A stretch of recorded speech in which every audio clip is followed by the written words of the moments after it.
Does your home contribute to your health, or does it contribute to allergies or maybe sleep disruption? Is it a place of relaxation where you can see green spaces, or is your view concrete towers? It all matters, and the International Well Building Institute provides a standard to guide us in making changes to support our health. It's called the Well Building Standard. Today's guest is Linda Kafka, and among her many other talents and credentials, she is a Well Accredited Professional. Today, we are absolutely thrilled to welcome back Linda Kafka. If you didn't catch our previous podcast with her, look back over our podcast because you will love that one. But today, we're going to talk about the Well Building Standard. What is that? Well, Linda's going to tell us. If you could give us the Well Building Standard 101 and tell us a little bit about it, that would be just terrific, Linda. Hey, Karen, it's great to be back. Thank you for having me. And yes, I am Well AP accredited, and this is not a term that the average consumer would know about. It's really a trade term or something that the trades, especially interior designers and architects, use in building. And so what it is, it's really about how the elements within the building, and I'm talking commercial buildings at this point, or healthcare or hospitality or educational, any public type of buildings. How do those elements affect us as human beings and our 11 body systems? And why I study this and why I became Well AP is there's so much information in the Well Building Standards that I can take to the residential environment. I truly believe everything happens at home. Everything begins at home. And so, if you've got bad indoor air quality, poor lighting, acoustics, it's going to affect you. And then you go out into the world. And as we all know, and I don't really need to repeat this, but I'm going to say it for argument's sake, we spend a significant amount of time indoors. We spend more than 90% of our time indoors. So think about it. Some would say too much. Yeah, too much. You spend it inside your home. You spend it inside the vehicles because most of us live in very car-centric environments or cities or even suburban, urban, like they're very car-centric. You've got offices that we work in, schools that we go to, shopping malls that we spend our money in, entertainment places. We're constantly in the built environment. And so the Well Building, I decided to pursue the Well Building Standards and become accredited in that because I wanted to really understand how these various elements within our space affect us. And unfortunately, we don't, it's just really coming, into play now, but we really never had a focus on residential. It was always really about commercial. And so when you think about this, we go out into the world, they make these buildings better for us to work in or to thrive in. And then we go home and we come into an environment that is not so healthy. So in a nutshell, the Well Building Standards was really developed to look at how the built environment and the elements in the built environment affect our body and our body systems, including our mind. And so we look at, in the Well Building Standards, we look at 7 concepts, I believe it is. So we're looking at the water quality. You're looking at the lighting. You're looking at the air.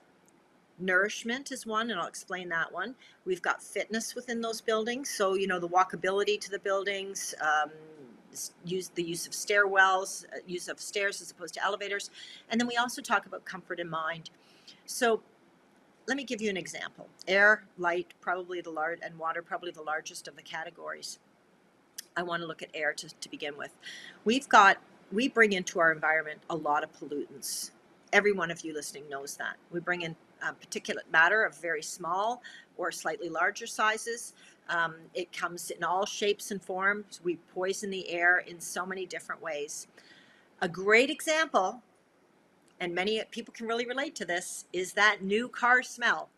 Oh my God, my mother, she loves the new car smell. And I say, do you realize how toxic that is? You can buy spray to spray in your car that mimics the new car smell. I know, even worse, right? Great, even worse, because now you're putting all those little particulate matter in the air, and what's happening is we're breathing it in. And so the Well Building Standards, what it does is it's a building assessment that if you follow, whether you're renovating the building or you're building new, if you follow these standards, you can receive, a silver or gold or platinum certification on the building to say that this building is well certified, and we've taken into consideration all these different things that can affect the human. We don't yet, I want to say we aren't really pushing that in the residential sector. So we are exposed to a lot of different things that we bring into our homes, or things that we, like light, that are already existing in our home that affect our hormones, affects, our recovery if we're ill, affects our immune system, affects our nervous system, in very small ways, but over time it adds up. And so when you're doing renovations, and why I like to have this conversation with people, especially aging in place, when you're doing renovations, for instance, you're really degrading the air quality within your space. You're perhaps, breaking through walls that God knows what's in them, and God forbid, I hope there's no asbestos in those walls, but which you would have to do some type of mitigation for. But you're bringing that drywall dust. You've got the off-gassing of flooring. You've got the off-gassing of paints. All the materials. Everything has an off-gassing to it. And so, if you're working with renovators, you want to really make sure that your renovator is cognizant of the fact that all of these products. I mean, they're aware of the fact that they off gas, but you want to make sure that they're cognizant of the fact that, you don't want that happening within your space, especially if you've got somebody that's got respiratory problems or other allergies or so on. And so you want to know their cleaning protocols. If they're creating any kinds of dust in your environment, how are they mitigating that or reducing that? How are they cleaning up afterwards? Are they even going so far as to clean the filters in the furnace to make sure that it's not just recirculating through your space? So there's a lot of things that you want to consider. And when I look at the WELL building standards, why it's important to me too is that I also identifies what body system it affects. So if you look at, for instance, lighting, and lighting is, oh my God, lighting is so complicated. It's even complicated for people that work in the industry. But we've got so many new products out there, the LED lights that emit a blue light, and blue light suppresses our melatonin, affects our hormones. We can't fall asleep. We need that melatonin. Think of the way the sun works, circadian lighting. Early in the morning, it comes up, it peaks at lunchtime, and then at dinner time, as it starts to move towards rests and put our body into that restful state. And we're producing melatonin so that we can fall asleep. Now you've got, you put blue light or lighting into your space that disrupts your sleep patterns. It's going to be harder to fall asleep and to stay asleep. And so you've got a whole bunch of problems that can arise. And so by understanding the WELL building standards, you can take a lot of this information. And by the way, it's downloadable for free. So you just have to type in WELL building standards and look at some of the things that they're doing in the commercial spaces and bring that into your own home, or at least have that conversation with your renovator. How are you actually, looking at our health and our well-being with this aging in place renovation that we're doing? Because it's not just isolated aging in place, zero threshold showers, widen doors, put lever handles in. It's also about our health and our well-being. And so what are you doing to make sure that you're not introducing problems that I'm going to have to deal with at a later date? The first time I remember hearing about the importance of air and light in our environment was at the Livable Design Summit, which Linda founded, for those of you who don't know. Tremendously educational platform. But over the space of a couple of years, the first year I heard about it, and I thought, well, isn't that interesting? The second year, though, I really took it in, and there was a really good talk. I'm sorry, I don't remember the name of the individual who gave it, but it was about air quality. And I very quickly, while he was talking, did some research on air filters. At the time, I was living in a condo, and all I could think of was, I'm breathing the same air as all these people in the condo. It's not just me. It's everybody who lives in this condo. And I ran out at the end of that day's events to Canadian Tire, and I bought 2 of the air filters that were highly recommended and brought them home. And I noticed a difference by the next morning. And I just went, so much better. The HEPA filter. Very important, right? Yeah, very, very important, because you've got filters that will filter out different scents and smells. You've got other ones that will filter out the tiniest particulate matter. We introduce the most toxic room in our home is the kitchen. It's the most polluted. Think, like, why would that be the most polluted? Depending on the device that you're cooking on, depending on oils and the foods that you're cooking, you're releasing a lot of carbons and brown carbons into the air. Toast, for instance, just toast in the toaster, brown carbon coming into your air. You've got cleaning supplies. You've got human beings in there. We emit formaldehyde off of our bodies and others.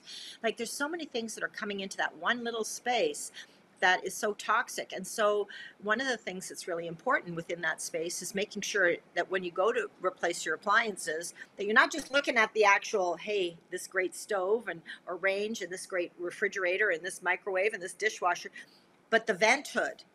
And there's some really great products out there. And if am I allowed to mention a brand name? Sure, go ahead. Because we link to things that people recommend. Go ahead. Okay. So one of my favorites is Fotile. It's a brand that comes out of China. The research and development is all in out of Germany, and then they have their own pristine facilities in China that actually build these. They have multiple products, appliances for the kitchen, but their range hoods are incredible. And what I love about them is they have a VOC, that would be a volatile organic compounds. Those are those off-gassing that we smell, the new car smell. It can detect if there's an elevation in VOCs or toxins in your space, and it will automatically turn the fan on. So you don't even have to think about it. It does all the thinking for you. And that's the kind of products you want in your space, because you can't smell. You don't know when you're breathing in all this particular matter. Yes, you might be able to identify a new car smell, but you've got, dust and debris and things that come in, just on the bottom of your shoes onto your carpet area. If you're the kind of person to walk in your home that way, you're introducing so many different things into your home. You don't know how polluted your air is. And that's what I like about these devices that are constantly monitoring the air quality and then automatically turn on to clean the air for you. Just a little side note, Fotile makes an absolutely amazing in-sink dishwasher. My favorite. Right? Isn't it great? Yes. So for anybody who wants to age in place and that bending to get at the dishwasher under the counter, I mean, you don't really have to put dishwashers on the floor. They can be raised up, but let's skip by that. If that becomes too difficult for you, this dishwasher, love it. I know, and I'm so excited. It does more than just that. So it literally is a sink and a dishwasher, and it fits right into the counter. It's one unit.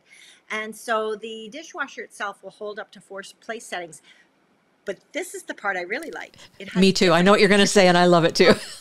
Most people don't know about this. It has a feature on the dishwasher that actually you can put your fruits and vegetables in it, and it will clean the pesticides off of our fruits and vegetables. And so that setting is superb. It's not a big unit, but it's a good size unit. So you've got your sink on one side, your dishwasher that also can clean the pesticides off of and sterilize, fruits, vegetables.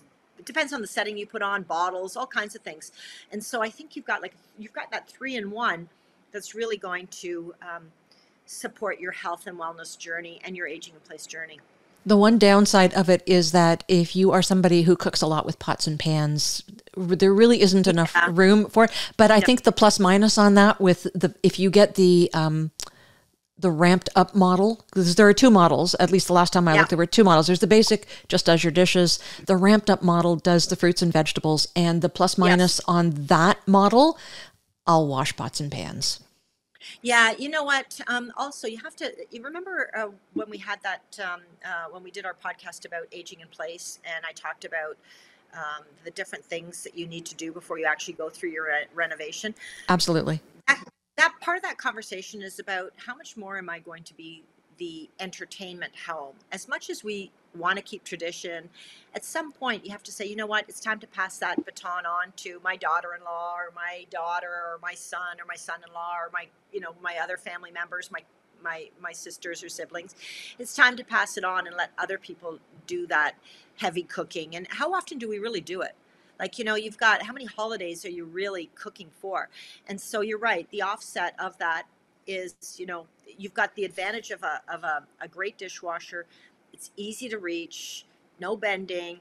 You can take the upgraded model, have that 3-in-1 where it's cleaning your fruits and vegetables, so you're not constantly eating toxins and poisons, which our produce is covered with them.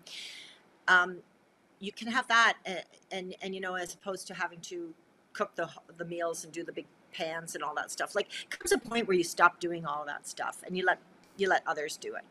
Right. So And back to there's a trade-off. stoves for a minute. When I moved into the house I'm in now, I so desperately wanted a gas stove because I love cooking on a gas cooktop. But I paid attention to all the stuff that was being talked about at the summit, and I got an induction. I have a gas barbecue out on the patio outdoors. You can actually, I've cooked pies on a gas barbecue before. I mean, you can do anything out there on a gas barbecue that you can do indoors. I love my induction stove. It's so important.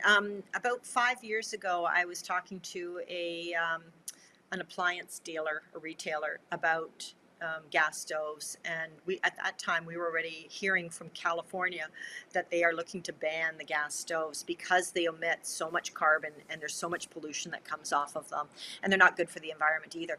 And so I really got, I kind of, that was their number one seller. So, to hear that this is not good and you should not be selling these and you should be moving towards other appliances. And that conversation did not go over well. But having said that, I still stand by the fact that, introducing, and I had a gas stove. My son was, he was going through for culinary, and chefs prefer to cook on gas. And I love the idea, not just the cooking on the gas, but I also love more that whenever there was a power failure, my gas stove would always work. So that's one of the main reasons why I got it.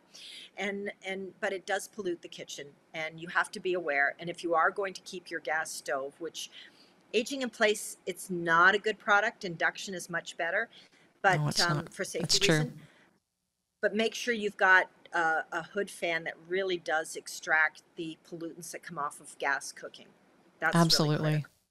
And so you learn that in the well, like you won't learn per se about residential appliances in the well building standards, but you'll learn enough about the air pollutants and how to mitigate that, and the results of what it actually does to our bodies. And so that's why I like the well building standards, because it gives me some kind of framework or guideline to work with.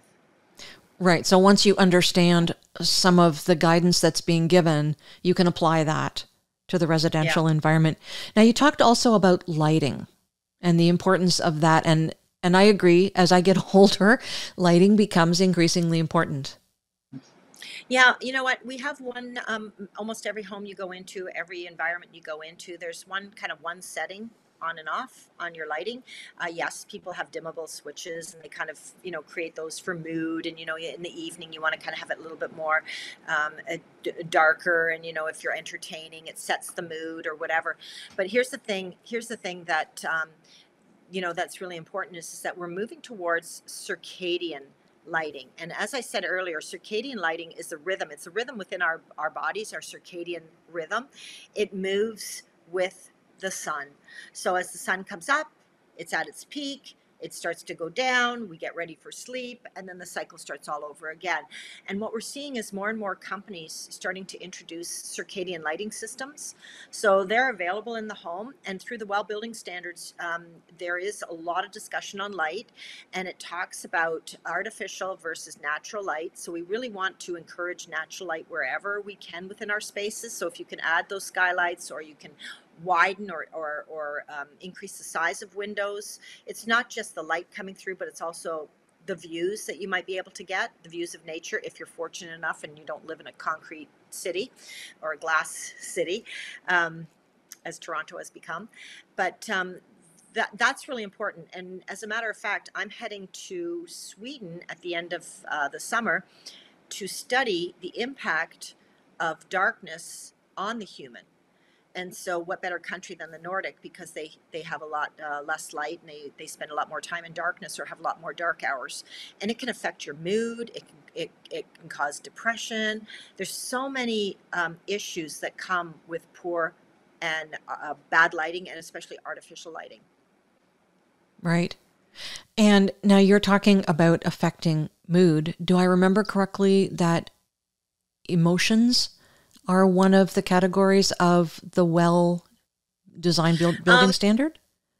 Or how things affect your emotions? Well, actually, you know what? That's really more, and then on a future podcast, as I talk about neuroaesthetics and the human brain, and and how that was kind of a journey that I had gone on educational wise, and as I teach interior designers and design professionals and renovators about our built environment, emotions and how we connect to our space is very much important. And we are in the century of biology now. And yes, the Well Building Standards is starting to recognize and look at neuroscience. So that's our brain. I look at neuroaesthetics, so our brain on beauty. Beauty obviously is subjective, but there are elements to create environments that are aesthetically beautiful. Nature is probably one of the best examples. We have a balance of organized complexity. We've got fractal patterning, for those that don't know fractals. And we'll talk more about this. If you'll invite me back, I'd love to do a presentation on biophilic design. 100%. We'll have you back. Yeah, we'll talk more on that one. But the idea here is to see, you want to, it's not just how we, like aging in place, if I had to bring it down to the most basic, like simplest terms, it's really about vertical and horizontal circulation and range and reach.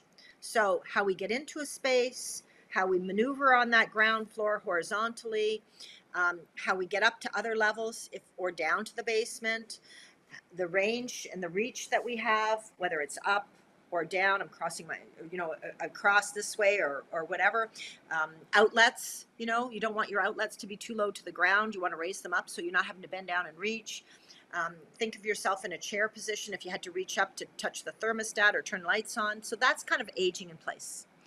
Then we move towards the Well Building Standards, which is about how our body systems, whether it's our endocrine or, our the glands in our body or the organs in our body, our skin, our respiratory, even our brain, nervous system, there's 11 of them, how they all react to what we've brought into those environments. And that would be, like I said earlier, the water, the light, the air, it's looking at all those and how it affects us. And then the next phase that I've gone towards, the final phase, is how do we emotionally connect to our spaces?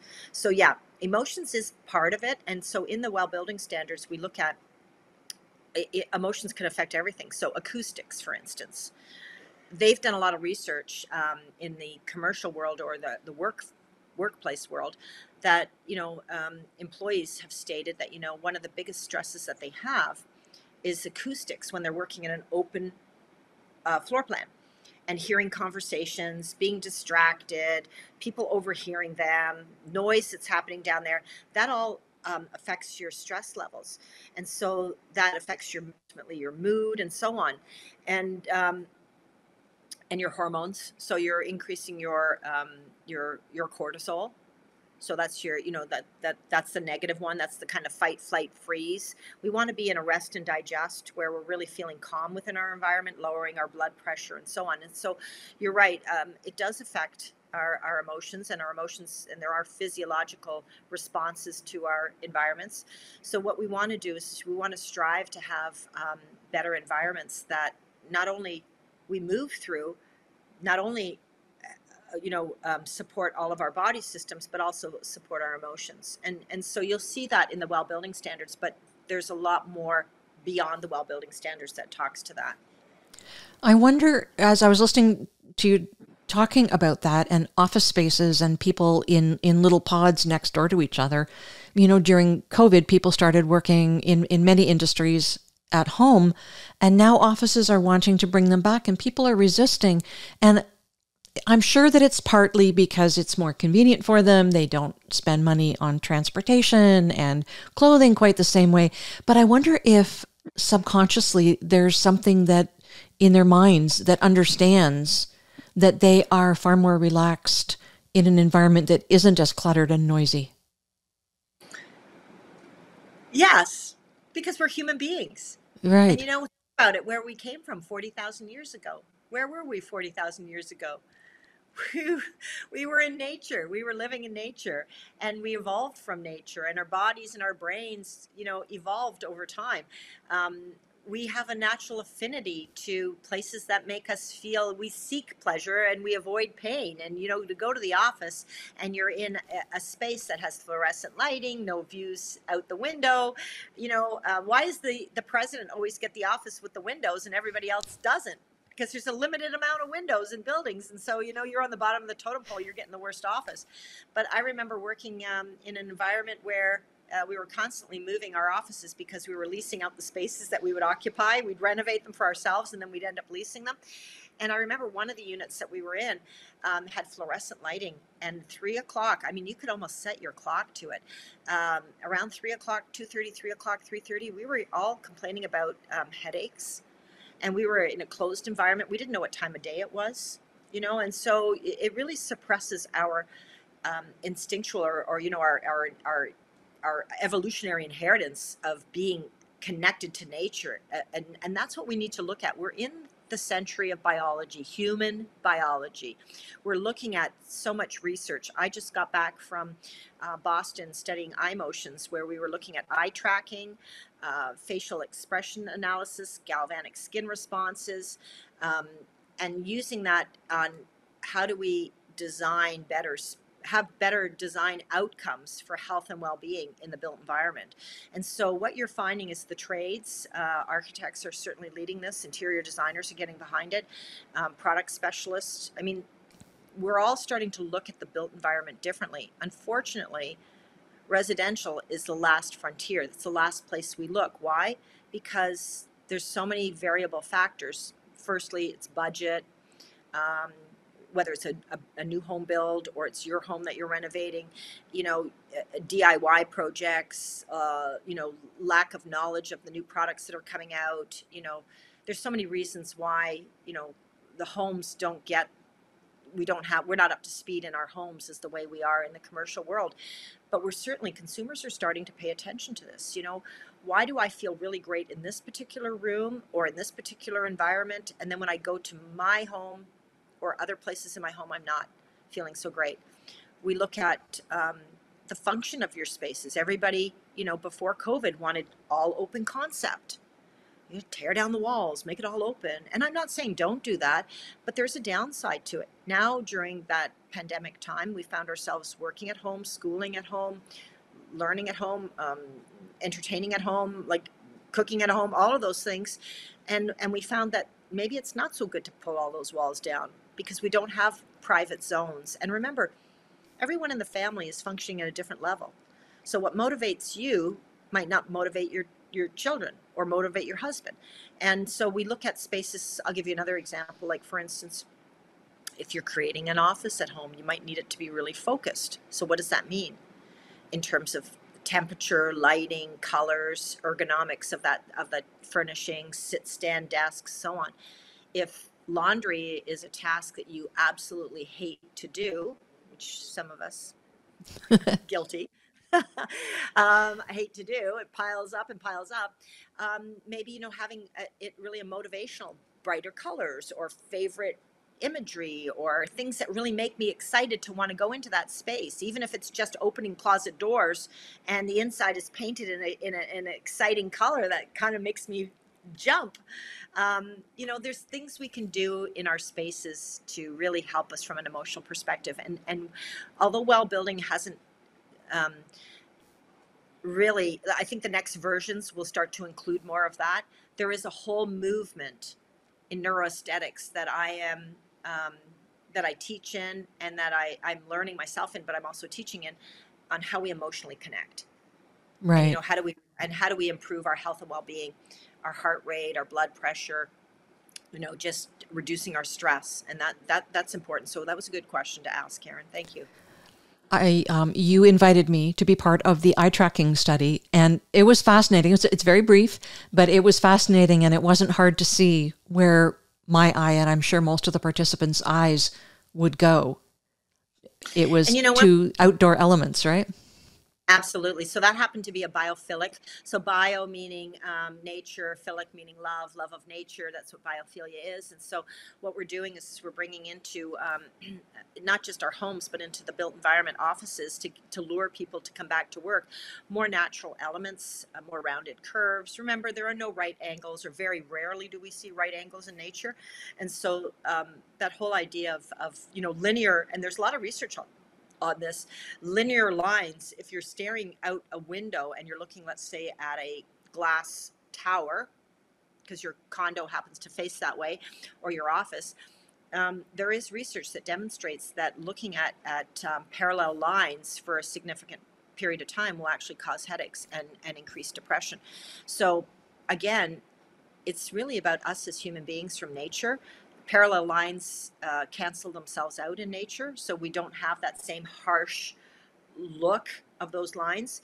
So these are the things that we're studying, we're researching, and that biophilic study that you participated in was to demonstrate on a smaller scale to design professionals how important it is to create human-centered design. Look at the human, the humans that are occupying that space, whatever reason they're there, whether it's in a residential space, whether it's the area you cook, the entertainment, the sleep sanctuary you have, and not just create it, create it really for that individual or for those individuals so that they can thrive in that space. And so all of these biometric research tools help us to validate design outcomes or help us to improve design outcomes and validate, a lot of the decisions that might be made for that space. So that's what we were doing with the biometrics. It was fascinating, as is everything to do with the Well Building Standard. And I know that we could probably go on and talk for hours about it, but we will link. It's free. It's a free download. Put that link in there. It's a free Yep. download. Now, you don't have to print it out. But you know what, just reads. Now, you don't need every single, like there's sections in there on fitness, there's sections on nourishment. So the sections on nourishment would be, say I want to get our office tower well certified, and we have a cafe on the ground level. How does the food that they're serving in that cafe, so think of checkout. Often at checkout you see the gum, the chocolate, the potato chips, the junk food, all the stuff we love. Maybe it's replacing it with, under nourishment category, it would be replacing it with an apples, bananas, giving it's called architecture of choice, and giving choices that are more healthy. So that concept in the Well Building Standards might not apply to you as residential. Comfort in mind, there is elements in comfort in mind that would be like thermal comfort, mind, biophilic design, views of nature. So there might be some takeaways there, but ultimately it's a great reference if you just want to get a little bit of an understanding of how these different elements like light and air and and you learn things. I want to share one thing as a good tip for your listeners. When you when you purchase, let's say an air purifier in your room, ask or find out if it's emitting ozone. Now, up until the Well Building Standard, I always thought ozone was something that kind of protected the earth. I was, oblivious to the fact that that equipment actually emits ozone.